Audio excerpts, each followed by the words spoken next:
Clasificación B, bajo supervisión de un adulto.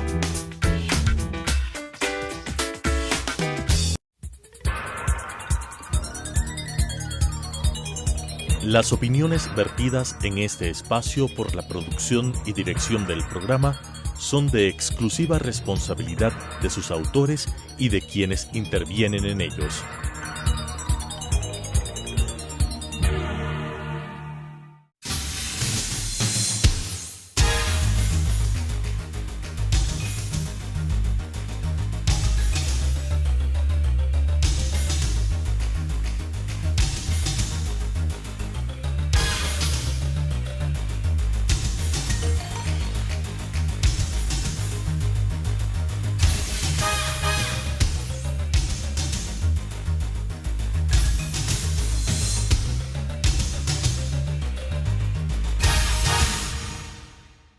Bienvenidos a Debate Jurídico, el programa del Colegio de Abogados de Pichincha. Una semana más con ustedes. Vamos a conversar sobre un tema que está en boga, llamémoslo así, o que es inquietud de no solo los profesionales del derecho, sino de la ciudadanía en general, porque se trata, a mi criterio, del juicio jurídico más importante de los últimos tiempos, porque precisamente se trata de juzgar lo que nosotros ya sabíamos o ya el pueblo lo escuchaba en las calles, el tema de la corrupción en la década anterior. El juicio llamado más comúnmente como Arroz Verde, que hemos estado siguiendo permanentemente los acontecimientos de este proceso judicial.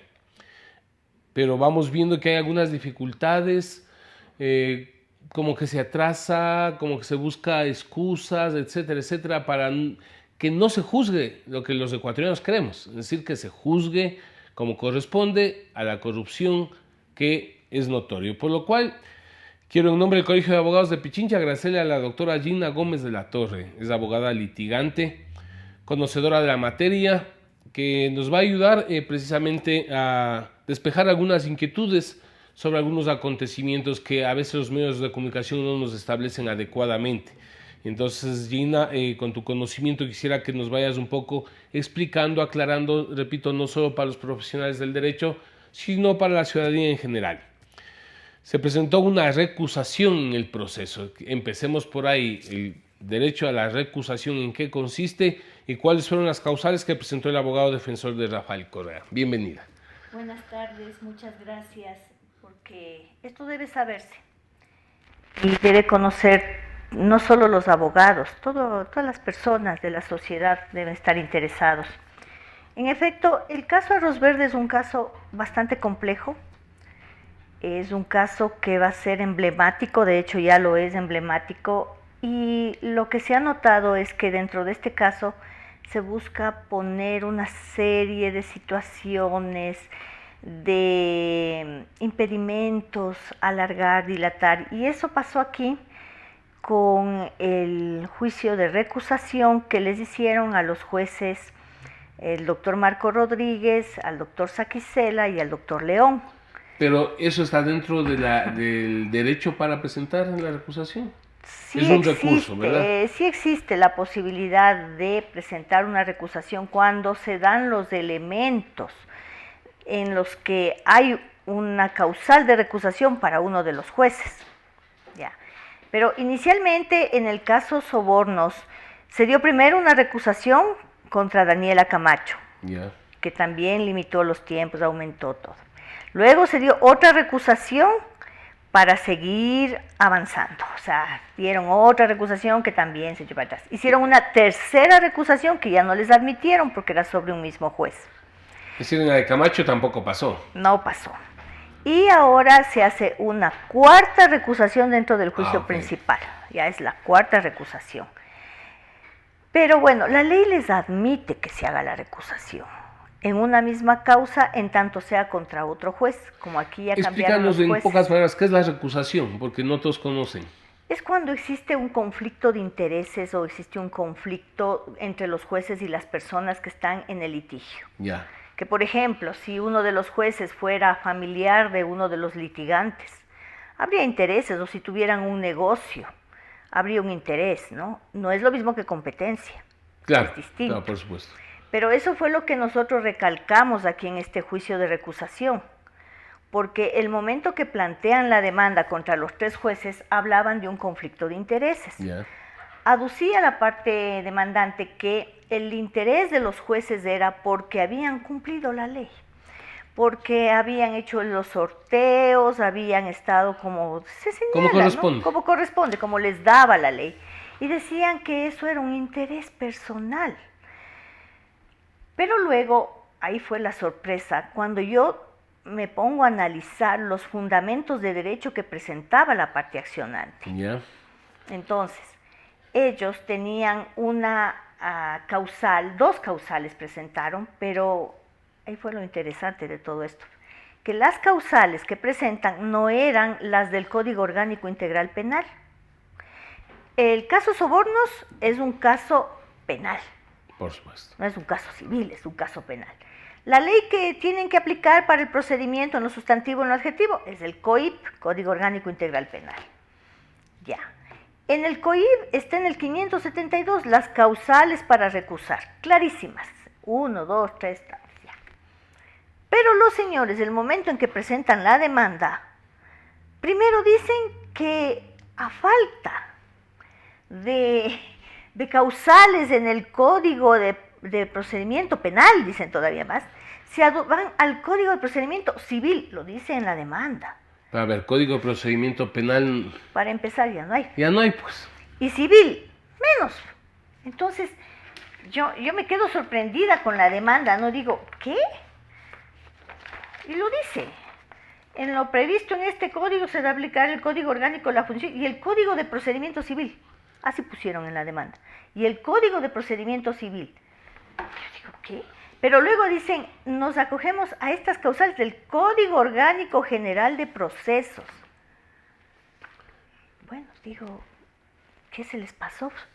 Para mí, mi criterio es que a lo mejor hicieron un copy-paste, no sé, se les fue. Porque no creo, pues, abogados de ese nivel, así entendamos que están defendiendo indudablemente al expresidente de la República y todo un caso tan importante, no tengan conocimientos básicos de que el y código... lo pusieron, Código Orgánico General de Procesos, no que, lo miento. Claro. ¿No? Entonces yo les hice tomar en cuenta esto, que habiendo disposición expresa en el COIP de no haberla, podían acogerse al COGEP en forma subsidiaria en lo que no hubiere, pero había. Pero bueno, por último decíamos, aplicando un poco extensivo el iura novit curia, aquello, pero en lo constitucional se aplica los iura novit curia, ¿no? Digamos que veamos las coincidentes, ¿no? Y en efecto, en el Código Orgánico General de Procesos, las 2 disposiciones que ellos nombraron, sí hay en el COIP. Ya. Entonces, una de las disposiciones... Podríamos decir que fue un error al nombrar al Código de Procedimiento Penal. Digamos que se les pasó. Entonces, lo primero que decían es que era causa de excusa o recusación haber conocido fallado en otra instancia, ¿ya? Y en el mismo proceso la cuestión que se ventila u otra conexa con ella.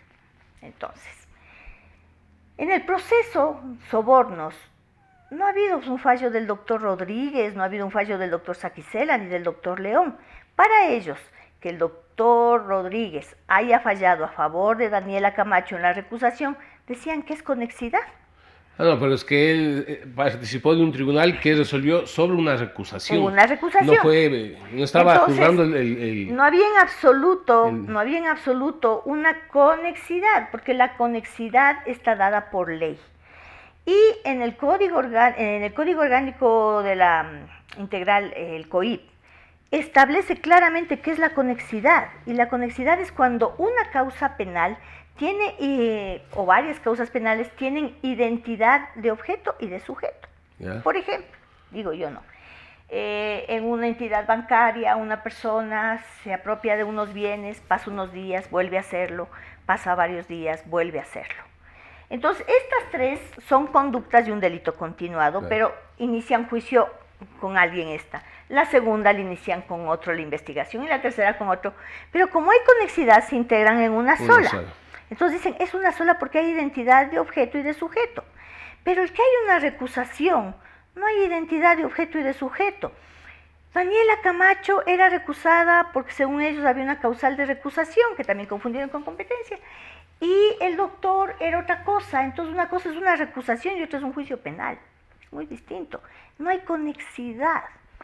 Segundo, como les preguntaba a ellos, les decía, Daniela Camacho cometió un delito, el doctor Rodríguez cometió un delito. ¿Dónde está la identidad de sujeto o de objeto? Claro, porque tiene que ver con el caso Sobornos, donde está Exacto. el expresidente de la República y Entonces, su grupo. Había y no había un fallo anterior de ninguno de ellos, no habían conocido nada de fondo, que es lo esencial. Claro. Lo de fondo es lo que hay que conocer para que no puedan seguir conociendo. Pero una recusación no lo es. Entonces, con esto les dije, eliminado, no hay tal. Y luego venía el número 12 del COGEP, que hablaba de tener interés personal en el proceso, y narran todo lo que ellos han hecho cumpliendo sus funciones de jueces, que el sorteo, que luego se nombraban a tales jueces, todo conforme a derecho, cumpliendo el Código Orgánico de la Función Judicial en su calidad de jueces, y decían que porque le han nombrado a la doctora Dilsa sin sorteo. Pero obviamente la doctora Dilsa era quien estaba en lugar de la doctora Silvia Sánchez. Yeah. Y ella era ya parte de la apelación que hubo, entonces no podía ser sorteada para nada, porque ella fue en lugar de Silvia Sánchez y tenía que cumplir con la parte de la apelación, que hasta ahora está en la apelación. ¿Qué excepciones presentaron los jueces demandados? Entonces nosotros hablábamos de una excepción única. Y nuestra excepción era error en la forma de proponer la demanda, inadecuación del procedimiento o indebida acumulación de pretensiones. Y para mí había un error grande. Entonces, el error más grande era primero las disposiciones. Segundo, decir que había un interés personal. Y el interés personal ellos mismos lo señalan cuando dicen, los distinguidos, no lo digo yo, lo pusieron ellos, ¿no? Los distinguidos jueces, Iván León, Iván Saquicel y Marco Rodríguez, como tales, no tienen un negocio en particular referente a esta causa. No lo digo yo, lo dijeron ellos. En la misma demanda, no tienen un negocio. Entonces yo les decía, a ver, si no tienen un negocio, ¿qué están diciendo? Están diciendo que es un interés por un negocio. Así dice la disposición. Muéstreme en una factura, muéstreme en un registro único de contribuyentes, muéstreme en algo que ellos digan que tienen una relación o interés en un negocio con una de las partes. Nada, no presentaron nada. Gina, permíteme interrumpirte. Vamos a regresar luego del corte comercial.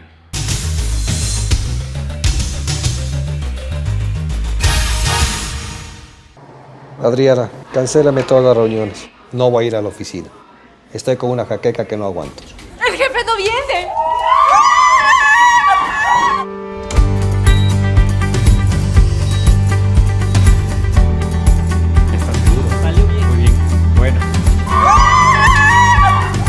Cuanto antes vayas a Ecuasanitas, más rápido te curas. La empresa de medicina prepagada que cuida de ti. Ecuasanitas. Es bueno estar sano.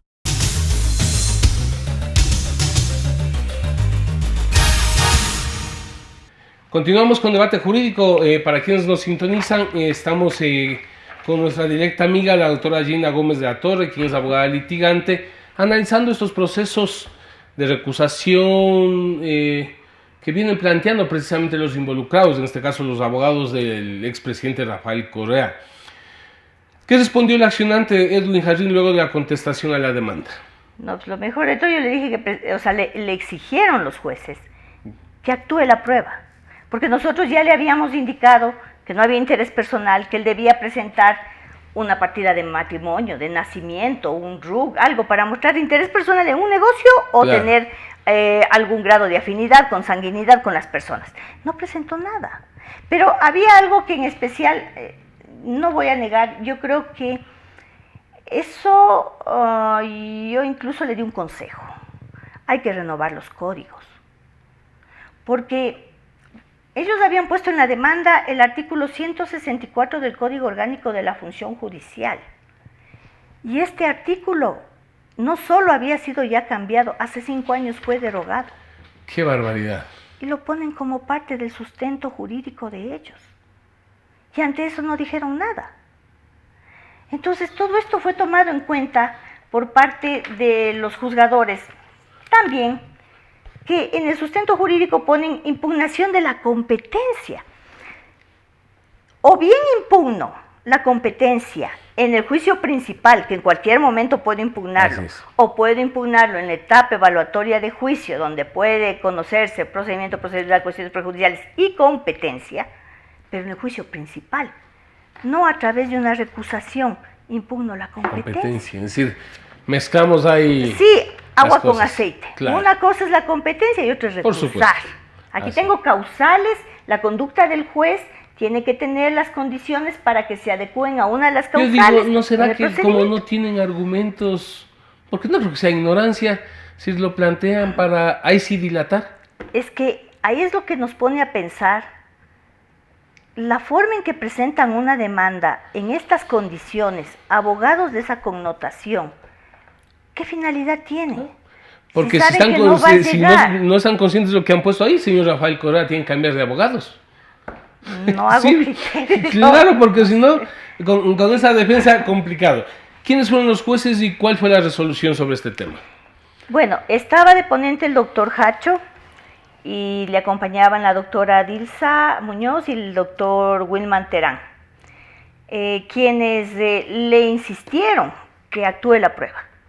Le insistieron conforme a la disposición del procedimiento, ¿va o no va a actuar la prueba? Y él lo único que dijo fue, primero, enunciar un tratado internacional, un fallo de Corte Interamericana que hablaba de que los jueces deben tener una estabilidad y que no correspondía, ahora sí se metió por esa vía, que no era la de la litis, que no era lo que él había presentado, que los jueces eran nombrados de momento y que por lo tanto no había la seguridad jurídica, y se mandó por esa vía su defensa, a lo cual... La resolución fue negar. La resolución fue negar, desechar la demanda y aceptaron buena parte de esto. El doctor Saquicela se defendió por sí mismo, quien anotó que eran en verdad 4 recusaciones ya. Y que en efecto la ley les permite otra recusación. Yo había pedido que se dé la sanción que establece, si no me equivoco, la tengo aquí, esta. El 335 del Código Orgánico de la Función Judicial, que en el numeral 9 establece ejercer el derecho de acción o contradicción de manera abusiva, maliciosa o temeraria, eso es otra historia. Violar el principio de buena fe y lealtad a través de prácticas tales como presentación de prueba deformada, empleo de artimañas y ejecución de procedimientos de mala fe para retardar indebidamente el progreso de la litis. Esto tiene una sanción, ¿ya? Y está prohibido para los abogados. Entonces yo decía que se tome en cuenta, pero los jueces no lo tomaron en cuenta. Eso te iba a preguntar, ¿hay un límite para el uso de dilaciones o recursos para extender el juicio? Aquí se ha dado un debate muy fuerte. Los defensores de derechos humanos, yo también he defendido derechos humanos y considero que debe defenderse, pero vamos a ver los límites de todo. Nadie dice que no se dé el derecho a la defensa y que utilicemos los mecanismos que nos da la ley para defender. Es un derecho legítimo, nadie está negando eso. Pero sí, ese tipo de conductas que afectan a la justicia. Ejemplo, hay un caso de un asesinato y que el abogado, por defender, utilice dilaciones de uno, de otro, que presente recusaciones, que diga ya. Está en su derecho de defender bajo defensa técnica, pero también tenemos que pensar en la víctima, en los familiares de la víctima que quieren una verdad, quieren justicia, quieren reparación y que se cansan. Claro, y por eso a veces la desconfianza de la población dice no. ¿A dónde nos lleva eso? ¿A dónde nos lleva eso? A la impunidad. Entonces, si hay afectación de derechos cuando se hace este tipo de dilaciones, yo no niego, tienen derecho a ser defendidos y utilizar todos los instrumentos que nos da la ley, todos los procedimientos. Eso te iba a decir, esto está establecido en el Código de la Función Judicial, es legal esto. ¿Qué criterio deben usar los jueces para determinar su validez o no? Pues? Porque entonces, si no se seguirá aplicando las veces que sea. Porque van a seguir aplicando y van a seguir buscando y por lo que veo está consentido por muchos. Pero sí tenemos que entender que la justicia que es larga a veces no es justicia, la justicia que no llega con una respuesta no es justicia. Y la obligación del Estado, obligación de todo Estado es verdad, justicia y reparación. Porque hay un criterio que dice que se está yendo muy rápido, o estamos acostumbrados a que se mueren mucho los juicios. ¿Están yendo muy rápido? No, yo creo que para hacer un juicio del nivel de prueba que tienen que hacer es un juicio bastante complejo, es un juicio duro y va a ser, y yo pienso que va a demorar. ¿Por qué? Porque están llamados alrededor de 100 testigos, si no me equivoco. Y si aproximadamente se logra a 2 a 3 testigos por día, imaginemos cuánto va a durar. Es decir, de tu experiencia, si no hay más pedidos, ¿qué tiempo puede terminarse este juicio? Mi criterio, así de las experiencias que he tenido, el caso Caranqui, solo ese caso, la audiencia de juicio duró 1 mes, porque los abogados querían que dure ese tiempo y lo hicieron durar. 1 mes, eran 5 acusados, 1 mes. Claro. Aquí tenemos 22 acusados, si no me equivoco. Sí, y ya. La prueba.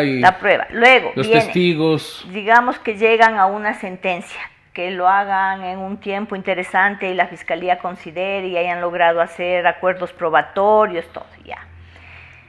Viene la etapa de impugnación, pues, vendrá una apelación. Eso te iba a decir, las instancias de apelación les quedaría a los eventuales condenados una vez que haya la sentencia. Sí, pero también aquí hay una situación, y que es preocupante. Las cortes no son como los juzgados penales ni como las cortes provinciales, porque hay un límite de jueces en especialidad. Entonces, ¿qué es lo que se busca tratando de utilizar este tipo de situaciones? Que ellos conozcan cosas de fondo, para que luego no haya jueces para la impugnación y tengan que llevar a jueces que no son de la especialidad, lo cual no nos garantiza. Entonces, quieren agotar las instancias de los jueces penales. Agotar todos los nombres de jueces para luego llegar a la apelación con jueces que pueden ser tributaristas, que pueden ser civilistas, y para la casación más, y para la revisión ni hablemos. Entonces, yo pienso que la estrategia que tienen es problema de cada quien su estrategia, pero es algo que sí puede afectar en la administración de justicia. Es por eso que creo. Luego de que no se aceptó, Gina, esta recusación, ¿crees tú que se garantiza la imparcialidad en el proceso de los jueces actuales? Los jueces actuales yo creo que no han dejado de ser imparciales. Ellos no se han pronunciado, se han defendido a través mío, solo en fundamentos de derecho que los he mostrado. Así es. Ellos no se han pronunciado nada de lo de fondo, están conociendo lo de fondo del caso Sobornos, y después de que se dé toda la prueba que tiene que ser contradicha por los otros, la fiscalía presentará su prueba, la defensa puede contradecirla públicamente y lo va a hacer. Ellos van a tener luego de eso un criterio y luego de eso un pronunciamiento. En conclusión, Gina, entonces, ¿no se ha violentado el derecho de los abogados a ejercer todos los recursos que la ley lo permite en un proceso? No, en absoluto, pero ya vemos cómo están actuando los abogados. O sea, si yo me presento a un juicio con una demanda, lo básico es que tenga una adecuada técnica y utilice las disposiciones que son las que me admiten, que son las con las que yo puedo pelear. Pero si yo presento una demanda en la que parece un copy-paste, en la que utilizo disposiciones derogadas, en la que utilizo códigos que no corresponden, me pongo a pensar, ¿con qué fin? ¿Qué es lo que querían? ¿O únicamente querían dilatar? ¿Y eso es técnica jurídica? ¿Eso es actuar con lealtad? Si lo que quiero es demorar y presento cualquier marmotreto para demorar, ¿es correcto? Porque viene el otro criterio, el pedir que se sancione o se aplique el Código Orgánico de la Función Judicial. ¿Quién debe resolver eso? ¿El Consejo de la Judicatura? El Consejo de la Judicatura, pero siempre y cuando le remitan una actuación y le digan están actuando así. Ejemplo, cuando un fiscal actúa mal dentro de un proceso, inmediatamente los jueces van y ofician al Consejo de la Judicatura. Inmediato. Y se inicia un sumario o una investigación al menos. No, también tienen derecho a defenderse. Exacto, nos dan el derecho a la defensa. Pero si un abogado hace este tipo de cosas y alguien analiza solo la demanda, van a decirle, señor, usted estudió derecho y usted está haciendo estas demandas, es de su conocimiento esto. Pudo haber estudiado, pero no está actualizado. O puede no ser su especialidad y la cogen para tener el cliente, no sé. O puede ser intencionado o puede ser intencionado para dilatar. Bueno, pero Gina, se nos acaba el tiempo. Ahí está el criterio de quien conoce, queda a consideración de los profesionales del derecho y la ciudadanía. Muchísimas gracias. Gracias, Gina. Gracias.